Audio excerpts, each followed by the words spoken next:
क्या सिवा स्वर्ग प्रलय काल में नृत्य कर रहे भयंकर रुद्र तथा जगत रूपी जग अंग वाली उसकी छाया कालरात्रि का वर्णन किम करो तह छाया सिद्ध का मुनि इस प्रश्न का उत्तर देने के लिए उपक्रम बांधते हैं।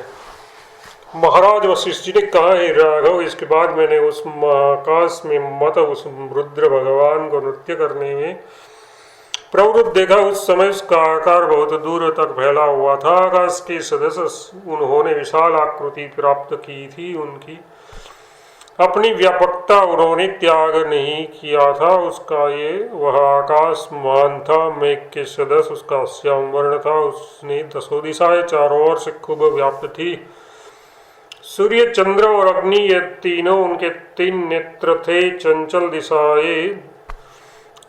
दसों दिशाएं ही उनके वस्त्र के स्थान में थी। घनत था, दंतदार, दीर्घ, प्रभा जाल से वे युक्त थे, इसलिए वे देखने में नील प्रभा ज्वालाओं के बंधन स्तंभ जैसे मालूम पड़ रहे थे। वड़वाग्नि की तरह तो उनकी आंखें थी। चंचल भुजा रूपी तरंगमालाओं से उसका शरीर खूब चमकीला दिख रहा था। उससे ऐसा प्रतीत हो रहा था कि मानो सबको जलमय ही बनाने वाले प्रलयकाल के महासागर का जल ही शरीर ग्रहण कर अभी आविर्भूत हुआ हो। उसके अनंतर मैं क्या देखता हूँ कि भगवान रुद्र के नृत्य का अनुकरण करती हुई उनके शरीर से मानो छाया निकल रही है। देखते ही बलाबलात मेरे मन में ऐसी आशंका उठी कि भला सूर्यों के उपस्थित न रहते महान अंधकार से परिपूर्ण आकाश में ये छाया कैसे स्थित है। ये मैं जब विचार कर रहा था कि इतने में तत्क्षण ही वह उस समय नाच करती हुई भगवान रुद्र के सामने आकर खड़ी हो गई। डिल डोल में विलास विशाल वह अपनी सुंदर तीन आंखों से सुशोभित हो रही थी। उसके रूप का वर्णन करते हैं, वह रंग में काली थी, पतली थी। उसके सारे अंगों में नस ही नस दिख रही थी। उसके सभी अंग शिथिल थे। आकृति उसकी विशाल थी। उसका मुख ज्वालाओं से व्याप्त था। चंचल वन समृद्धि की नाई पुष्प पल्लव आदि से विभूषित श्यामल उसका मस्तक था। घनीभूत अंजन रूपतम के समान उनका श्याम वर्ण था। इसलिए देखने में वह दूसरी मूर्तिमती रात जैसी शरीरयुक्त अंधकार की शोभासित था। साकार श्याम वर्ण आकार की द्रुति जैसी प्रतीत हो रही थी। वह बहुत लंबी थी। उसका मुख बड़ा ही भयानक था। वह ऐसी खड़ी थी मानो उसकी लंबी देह से आकाश अपने को उद्यत हो या आकाश से अपनी समता कर रही हो। वह मानो अपनी दीर्घ जानू और भुजाओं के भ्रमण से समस्त दिशाओं के मुख को ही नापने की इच्छा कर रही थी। उसे देखने से वे यही प्रतीत हो रही थी मानो बहुत दिनों तक अधिक उपवास करने से ही वह ऐसी दुबली हो गई है। उसकी लंबी देह में सर्वत्र गड्ढे ही गड्ढे दिख रहे थे। उज्जल के सदस्य श्याम वर्ण की वह पवन से आकुल मेघों की माला जैसी थी। उसे देखने से ऐसा भान हो रहा था कि अत्यंत लंबी और दुबली उसे खड़ी होने में भी जब विधाता ने असमर्थ देखा है, तब मानो उन्होंने सिरा रूपी लंबी रस्सियों से बांध दिया है ताकि वह अच्छी तरह खड़ी रहे। हे श्री रामचंद्र जी, वह इतनी अधिक लंबी थी कि हजारों वर्षों तक ऊपर नीचे आ जाकर मैंने योगबल से उसके सिर और पाद नखों का अवलोकन किया। नाड़ियों के समूह तथा अंतड़ों रूपी रस्सियों से ग्रस्थित सिर से लेकर पैर तक सभी अंगों से युक्त वह ऐसे स्थित थी जैसे मूल से लेकर शाखाग्र पर्यंत सुतों से ग्रंथित कंटकों की निवास भूमि, खदीरादि लता, नाना वर्णों के सूर्य आदि देव तथा दानों के मस्तक रूपी कमलों के समूह की माला उसके कंठ में विराजमान थी।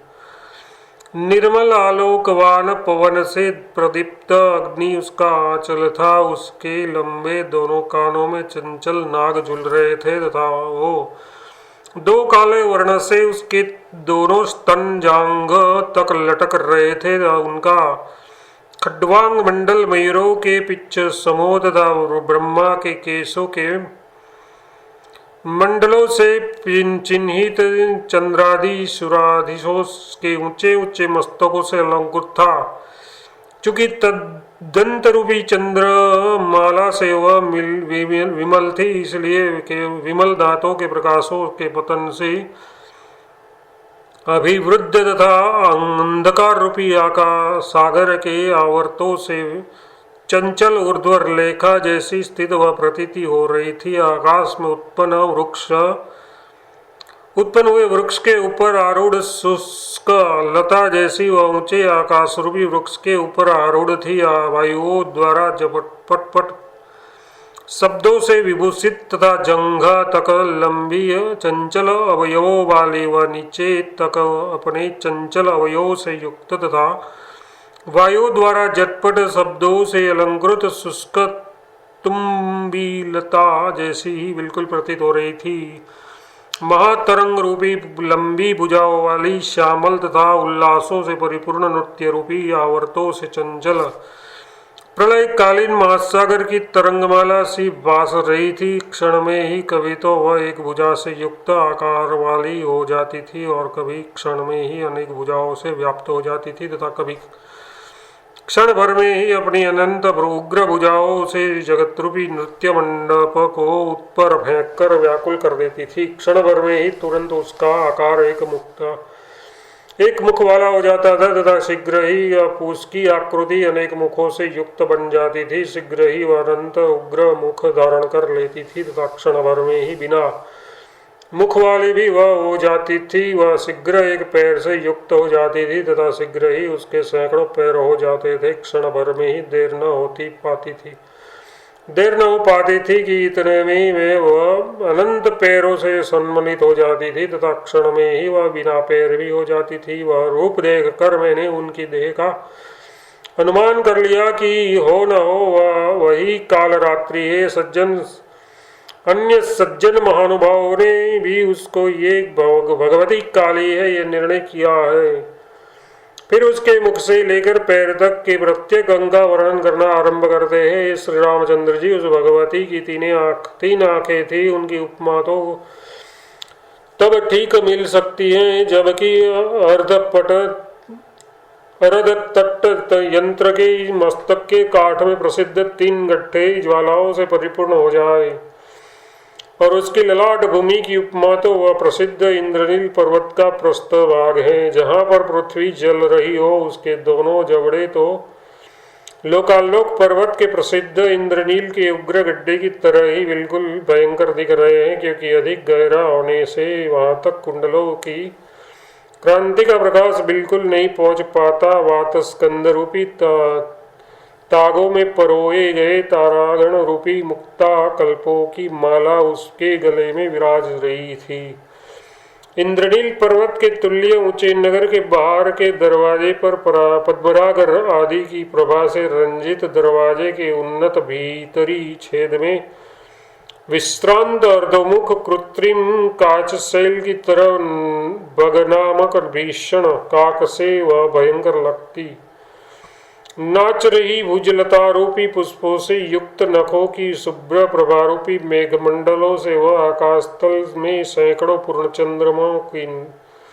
पूर्ण चंद्रों को नचाती हुई सी प्रतीत हो रही थी। कल्पांत मेघों के तुल्य गजमुक्ताओं तथा प्रलय काल में गिर रही तारों की श्रेणी जैसी बासमान नखों की पंक्तियों की विशाल प्रभाव को बरसा रही भ्रमणशील अपनी भुजाओं से भगवती काली ने सारे दिग्मंडलों को व्याप्त कर दिया था। रंग में बिल्कुल काले अतः एवं उग्र स्वरूप के अपने उन भ्रांत भुज वृक्षों से जो नखों रूपी पुष्पों से विभूषित अंग रूपी तलता समूह से सुशोभित थे, उस भगवती काली ने सारे आकाश प्रांत को जंगल सा बना दिया था। वह भगवती काली सभी और चलित हुए अपने जंगा समूह से जले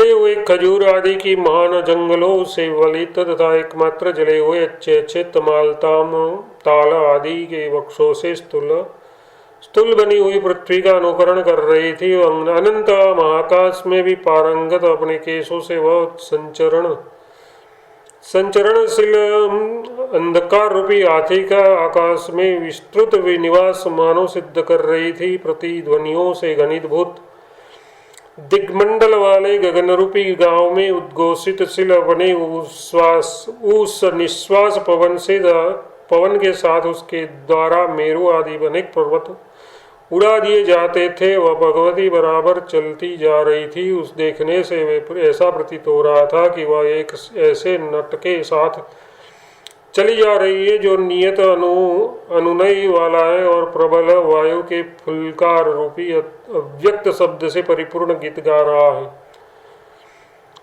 इसके बाद मैंने आकाश में स्थित अनंत आकाश के सदस्य व्यापक रूप उस भगवती को योग बल से देखा कि वह नृत्यवश आवेश के कारण वर्धमान शरीर वाली हो गई है।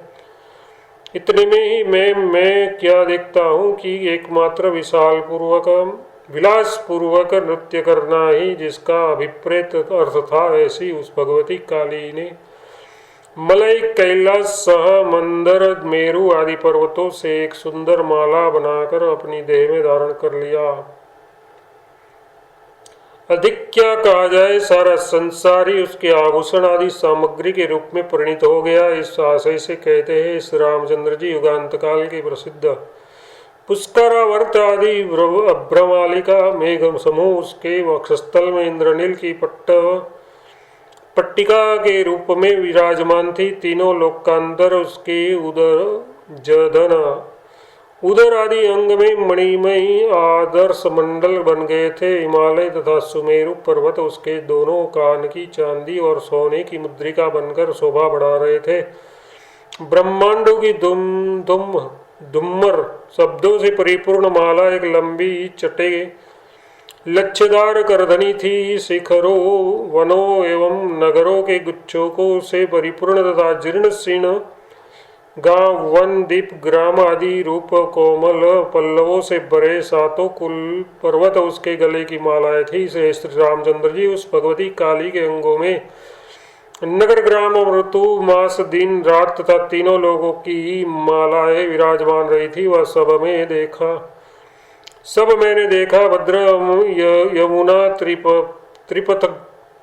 त्रिपथगा, भागीरथी आदि नदियां गले के मालों आदि के हार के रूप में थी। ये धर्म एवं अधर्म दोनों दूसरे कानों के पूर्वोक्त कानों से अतिरिक्त कानों के भूषण बन गए थे। भद्र उस कालरात्रि के धर्मरूपी दूत का शरण करने वाले चारों वेद, चार स्तन थे। समस्त शास्त्र रूपी सिर वाले रुक्क आदि चार संस्थान उसके स्तनाग्र थे। त्रिशूल, पट्टा, बाला, बाण, शक्ति, बरफर्ची, खड़ग, मुद्गर इसके बना जो आयुधों का समूह था, वही पुष्पमाला के रूप में उसके धारण किया था। जो देवता आदि 14 तरह की भूत जातियां हैं, वे शरीरधारी उस कालरात्रि की रोम पंक्तियों के रूप में अवस्थित थी। उसकी देह में अव्यय रूप से स्थित नगर, ग्राम, पर्वत आदि मानो अपना पुनर्जन्म पाने के आनंद में से उसके साथ साथ नाच रहे थे। भद्र सारा संसार उसके नर्तन में कांप रहा था। इसलिए कोई भी पदार्थ स्थावर स्थिर तो था ही नहीं, किंतु केवल जंगनात्मक ही यह जगत उस समय प्रतीत हो रहा था। पहले नष्ट होकर इसके शरीर रूपी परलोक में सुख से स्थिर सारा जगत नाच रहा था, यह मैंने जाना। निर्गुण जगत को उदरस्त करके अत्यंत तृप्ति को प्राप्त हुए वह कालरात्रि मत होकर चारों ओर नृत्य कर रही थी।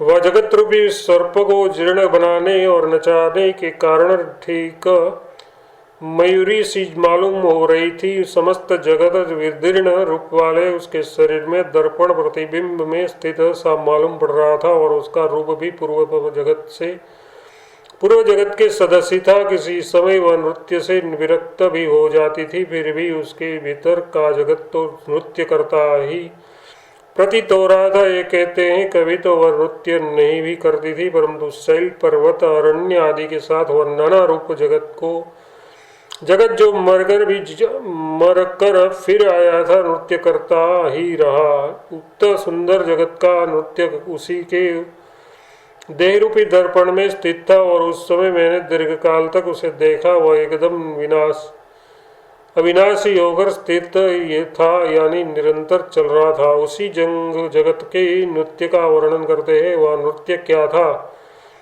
उससे समस्त तारागण चल रहे थे। सारा पर्वत समूह घूम रहा था। अमर देवता और दानव मच्छरों के समूह के समान वायुओं द्वारा कंपित किए जा रहे थे।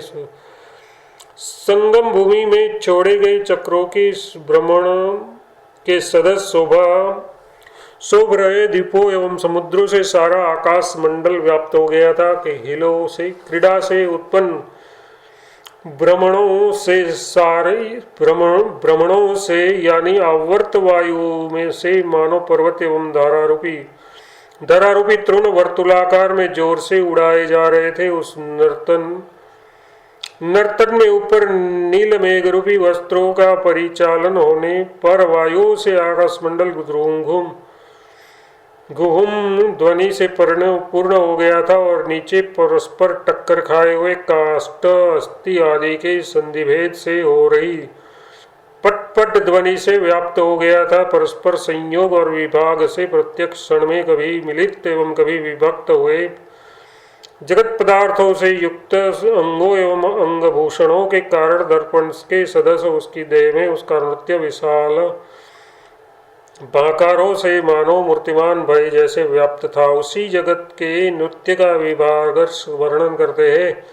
कई मेरु पर्वत अपने चंचल कुलाचल रूपी बड़े बड़े हाथों का संचालन कर नृत्य कर रहा था।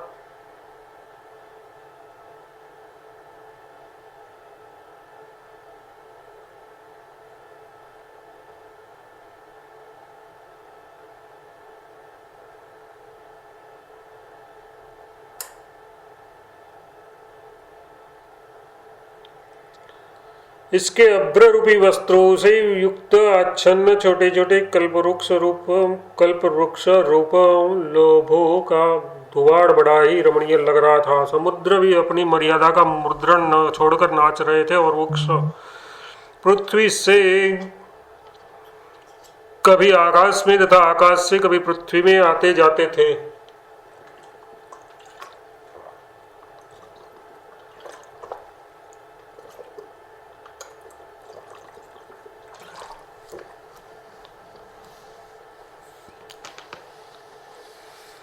किसी समय घर अट्टालिका एवं गृहस्थी के सामान के साथ नगर दरदर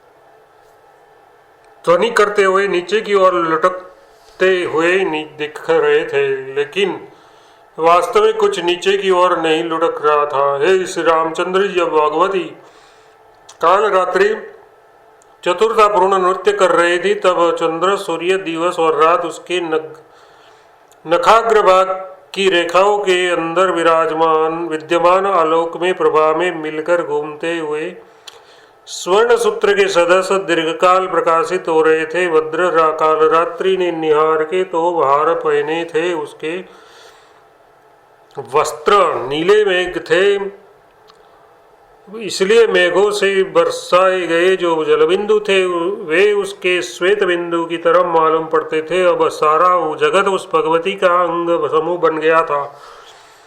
ये वर्णन करते हैं, आकाश ही उसका बड़ा केशपाश जुड़ा बन गया था, पाताल चरण बन गए थे, भूमंडल उदर बन गया था और दिशा समूह बाहु बन गए थे। उस भगवती की जो हाथों से युक्त बलिया थी वे द्वीप और साग समुद्र ही थी।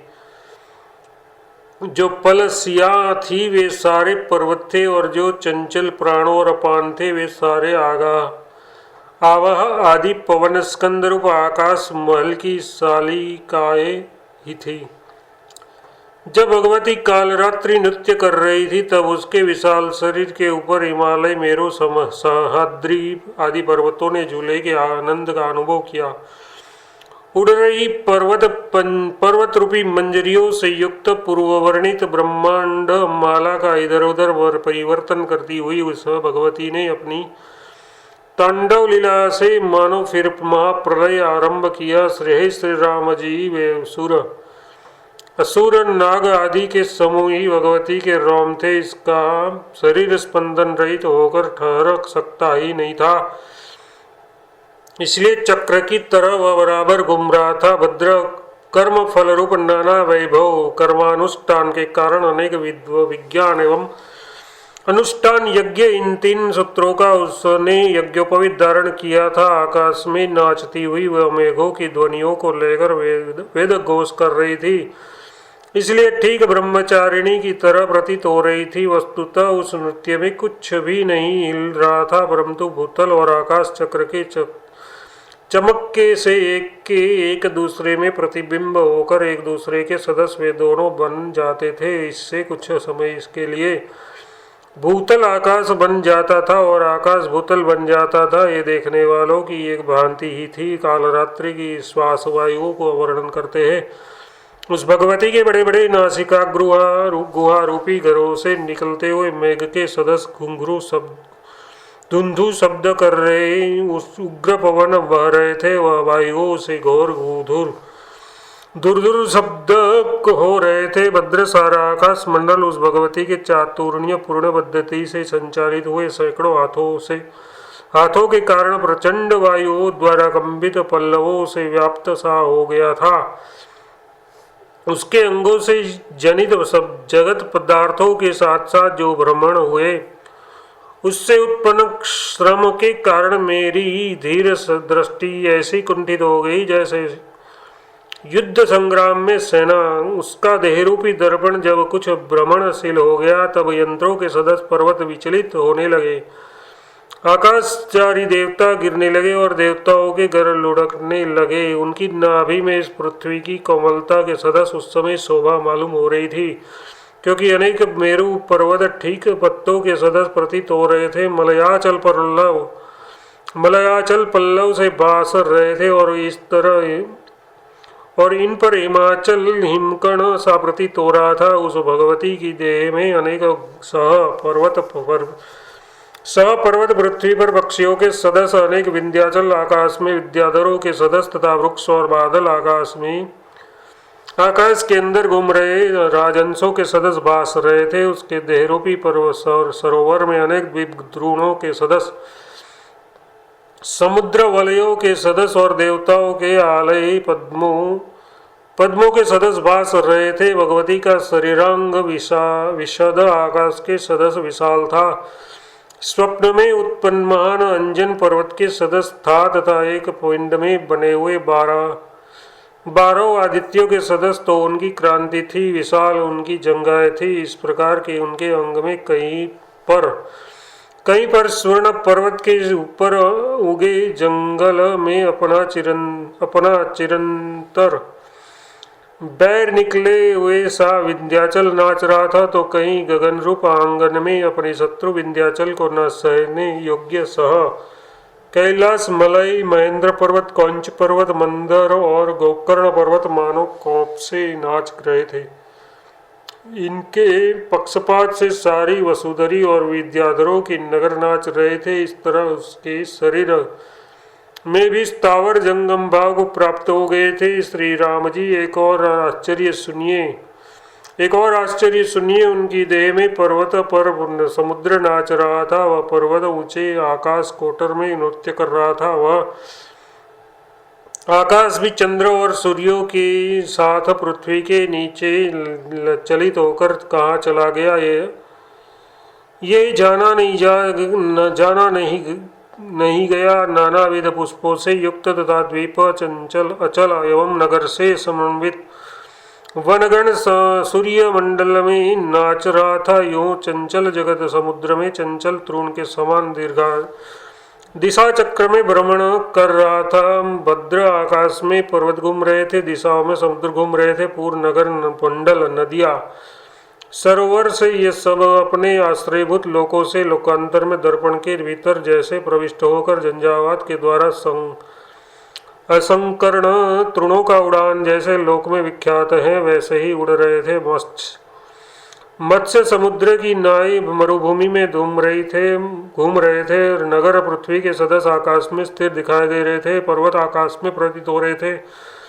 अधिक आश्चर्य तो यह है कि आकाश एवं प्रलय के मेघ उत्पात वायुओं से घिरे हुए पर्वतों पर स्थित थे। किसी यंत्र चक्र में हजारों की संख्या में दीपक लगे हो और वह यदि घूमता हो तो कितना सुंदर लगता है। ठीक उसी क्रम से वेग से हो रही मणियों की वृष्टि के सदस्य अति सुंदर नक्षत्रों का समूह घूम रहा था। उसकी शोभा इस तरह की थी जैसे आपकी सभा में विद्याधरों एवं देवताओं के गण द्वारा प्रीति से छोड़ी हुई पुष्प वृष्टि भीतर बाहर भ्रमण करती है। भद्र भगवती कालरात्रि के शरीर में प्रलय एवं सृष्टियों के समूह दिन रात के भाग में प्रतीत हो रहे थे। दिन और रात के समूह मलिन एवं अमलिन रजत के बिंदु के सदस्य अति स्वल्प मालूम पड़ रहे थे। शुक्ल पक्ष कृष्ण पक्ष सुंदर निर्मल हीरे एवं इंद्रनीलमणि के बनाए गए धवल एवं काले आदर्श मंडल के सदस्य प्रतीत हो रहे थे। हे राघव, उनकी देह में सूर्य चंद्र आदि के मंडल तो रत्न बन गए थे। नक्षत्र समूह तरल वर्तुलाकार शोभा देह से युक्त गले के हार के सदस्य बन गए थे। अत्यंत स्वच्छ गगनमंडल पहने हुए महान वस्त्र बन गए थे। इनसे भ्रमण कर रही विद्युत अलात चक्रसी प्रतीत हो रही थी और निरंतर महान प्रकाश कर रही थी। भगवती के नृत्य कल्पांत काल में लुढ़क रहे तीनों जगत ऊपर नीचे परिवर्तनों के कारण तदनंतर तत्काल ही जन जन ध्वनि करने वाले मणियों के रूप में बन गए। जंकार के ऊपर नीचे गमन करते रहे सूर्य आदि तेज अनेक तरह के गुणयुक्त सूत्रयुक्त नुपुर वलय आदि भूषण के रूप में बन गए। भद्र, अब एक दूसरा आश्चर्य सुनिए। देवी के तांडव नृत्य काल में वीरजनों का बड़ा बड़ा कोलाहल सुनाई दे रहा था। ये वीरजन संग्राम में मत शत्रु योद्धाओं के लिए निकाले गए खड्गों की मरीचियों की प्रभा से ग्रीष्मकाल के दिनों को भी मलिन कर रहे थे। देवी के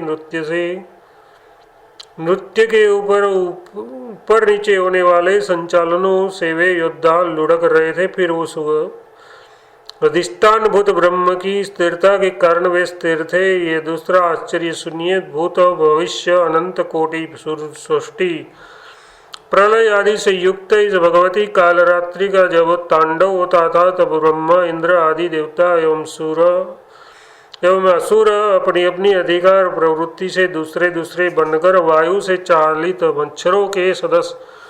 मच्छरों के सदस्य या बिजली के सदस्य प्रसिद्ध अस्थिरता विलास से आते और जाते दिख पड़ते थे। भद्र भगवती के शरीर में जो सर्ग दिखाई देता था उसमें सृष्टि प्रलय सुख दुख भव अभव इच्छा अनिच्छा विधि निषेध जन्म मरण आदि परस्पर विरुद्ध भी सब पदार्थ कभी सदा एक साथ एवं कभी अलग अलग रूप से विलसित होते मालूम पड़ रहे थे। भगवती के शरीर रूप चिदाकाश में मिथ्या रूप ही चमक रही है। अतएव चिदाकाश रूप सूक्ष्म रूप शून्य रूप सृष्टि प्रलय चतुर्दश भुवन पृथ्वी आदि पदार्थों की अधिष्ठान वश हुए उत्पत्ति स्थिति विनाश अर्थ क्रिया परिश्रम इन सब की संख्या कितनी थी ये तनिक भी मालूम नहीं हो सकती थी। भद्र भगवती की देह में उत्पात शांति आदि परस्पर विरुद्ध द्वंद्व समूह एकत्र ऐसे प्रतीत हो रहा था जैसे एक कोष में एकत्र रत्नों का समूह। क्योंकि भगवती के शरीर में रसों से अन्योन्य अनुचित अनेक सर्ग परायण विद्यमान थी। ये श्री राम जी परमार्थ दशा में चिदाकाश उसकी देह में स्वभावभूत यानी अशास्त्रीय ज्ञान से सिद्ध मायारूप आवरणात्मक अस्फुट अनुभव से उत्पन्न जगत स्थितिया एवं जगत प्रलय चारों ओर ऐसे कलित होते थे जैसे तिमिर रोग से मलिन हुए दृष्टि से आकाश में केशोन रोके स्फुरण प्रतीत होते हैं। भद्र अति अविचल अधिष्ठान रूप स्थिति में विद्यमान जगत वस्तुतः अस्तुब्ध ही है, फिर भी माया क्षोभ दृष्टि से शुद्ध सा दिख पड़ता है, क्योंकि बिंदु रूप से चंचल पर्वत चलित होने वाले दर्पण में प्रतिबिंब होकर जैसे चलित होता है, ठीक वैसा ही ये जगत स्थित है। जैसे बालक के संकल्प का सर्ग प्रतिक्षण पूर्व स्थिति का त्याग कर अन्य स्थिति ग्रहण करता है, वैसे ही नृत्य से चमक रहे विशिष्ट प्रताप से युक्त माया के अंदर प्रविष्ट हुए सभी पदार्थ प्रतिक्षण परिणाम द्वारा पूर्व स्थिति का त्याग और अन्य स्थिति का ग्रहण करते रहते थे। सब पदार्थों का उत्पादन करने के लिए कारणों की क्रिया शक्ति उपयोग में आती है। आगे के भाव विकार तो स्वयं ही काल आने पर उत्पन्न हो जाते हैं। जैसे मूंग इकट्ठे करने हो तो कारक क्रिया शक्ति की आवश्यकता होती है, परंतु विशीर्ण होकर फैलने में तो उनकी शीघ्रता ही कारण है, न कि अन्य कारण क्रिया शक्ति। ठीक वैसे ही यहाँ समझना चाहिए। ये कहते हैं भगवती की देह में क्रिया शक्ति है, अतएव उसके द्वारा उसमें निरंतर भरे जा रहे जगत रूपी मूंग के दाने ढेर के रूप में पहले होकर फिर विशीर्ण हो जाते हैं, यानी चारों ओर फैल जाते हैं। माया भगवती परिणामी स्वभाव जड़ रूपा होने के कारण ही प्रतिक्षण अन्य रूप की प्रतीत होती है। यह कहते हैं भगवती माया एक क्षण में तो कुछ मालूम पड़ती है और दूसरे क्षण में वैसी नहीं भी मालूम पड़ती है। एक क्षण में एक अंगूठे के बराबर प्रतीत होती है तो दूसरे क्षण में आकाश को भी भर देने वाले मालूम पड़ती है। चूंकि सर्वविध कलाओं से परिपूर्ण जगतात्मक ये देवी संवत शक्ति रूपा है, इसलिए अनंत एवं विशाल आकाश कोश के सदस्य विशुद्ध स्वरूप वाली है। वह देवी कालरात्रि तीनों काल में स्थित तत्त विचित्र परिणामधारी समस्त त्रिजगत की भीतरी चित्त शक्ति है। इस जगत के इस कारण के वह चितेरे के उदार मन में स्थित चित्त संसार समूह के सदस्य यथास्थित उस विचित्र रूप से वैसी प्रकाशित होती है। उस प्रकार के प्रकाशन में उस चित्ती शक्ति का परिवर्तनशील तत्त कार्य कर्म वासना के परिपाक के अनुसार वेग भी रहता है। तब क्या वह देवी पंचपूर्ण ही है? इस प्रश्न का नकारात्मक उत्तर देते हैं अविद्या से आवृत्त चित्ती शक्ति के कारण वह देवी समस्त संसार रूप एक विद्या से अविद्या के हट जाने पर शुद्ध ज्ञानात्मक बन जाने के कारण वह शांत आकाश रूप शरीर धारिणी होकर सर्वविध प्रपंच से निर्मुक्त होकर स्थिर हो जाती है। इस प्रकार बद्ध और मुक्त पुरुष की दृष्टि से गम्य एवं विद्या से क्रमशः व्यंजित हो रहे स्वरूप से उपलक्षित तथा परमार्थ रूप से अनादि अनंत चिदेक रूप को धारण कर रही वह देवी ही प्रकाशित रहती है।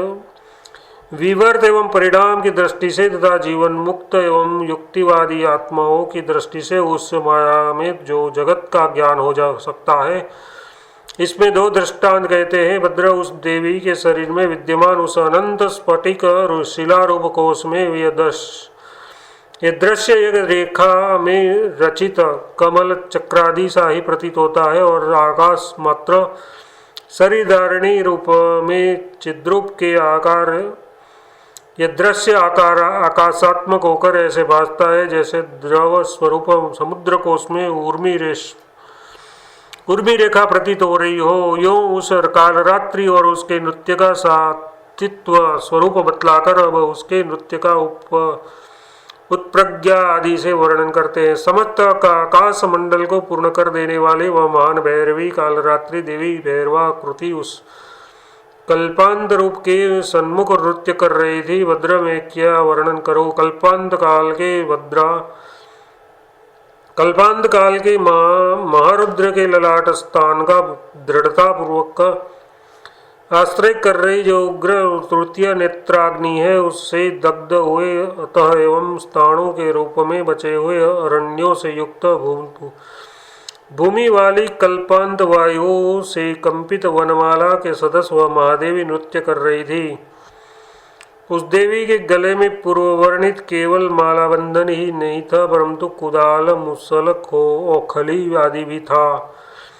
ये कहते हैं कुदाल, ओखनी, आसन, हल्की फाल, घन डला, मूसल, सूप, बटकी, स्तंभन आदि की माला धारण कर रही वह देवी नृत्य कर रही थी। श्री रामचंद्र जी इस तरह के नानाविध पुष्पमालाओं समूह के फूलों को जो नृत्य में शुद्ध तथा भंग से क्षत हो जाते थे, बिखरी हुई तथा नूतन बनाई हुई सी नाच कर रही थी। इस प्रकार भयंकर रूप धारण करने वाली उस काल रात्रि के द्वारा वंदित हो रहे उस प्रकार का आकाश के सदस्य विशाल भयंकर रूप धारण किए हुए अनंताकृति रुद्र भी देवी के सदस्य महानृत्य कर रहे थे। रक्त एवं आसवों से पूर्ण यमराज के महिष का महान सिंह हाथ में लेकर डिम्ब डिम्ब सुडिम्ब पच पच जम्य जम्य प्रजम्य आदि ताल बोधकर शब्दवागों के द्वारा भगवती एकदम नाच रही थी। उसने अपने गले में मुंडों की माला पहनी थी, सिर में गरुड़ के पंख धारण किए थे। प्रलय में सारे जगत को खाकर बड़ी ही प्रसन्न हुई थी और कल्पांतर रुद्र भगवान भैरव को नमन भी कर रही थी। इस तरह नृत्य परायण एवं प्रसन्न भगवती कालरात्रि के द्वारा वंदमान भगवान भैरव अपना कल्याण करे। तथा इस श्लोक का दूसरा यो भी अर्थ हो सकता है कि देवी कालरात्रि भगवान भैरव की स्तुति कर रही थी। एवं भैरव, आप सब लोगों के अनर्थकारात्मक भोग एवं स्थूल शरीर आदि प्रपंच को सबसे पहले खा डालिए, फिर सूक्ष्म शरीर आदि प्रपंच को खा डालिए, फिर मूलभूत मायोपधीत एवं कारण शरीर को भी अंतिम साक्षात्कार में आकर खा डालिए। इसके बाद पंचम आदि योग की भूमिकाओं में लगाकर शीघ्र ही सप्तम भूमिका तक को योग को भलीभांति पचाकर विदेह कैवल्य के द्वारा जला डालिए। यो उस तरह नाच कर रही भगवती के साथ साथ आपके द्वारा स्तुति किए जा रहे भगवान भैरव आपकी रक्षा करें। 81वां सर्ग समाप्त।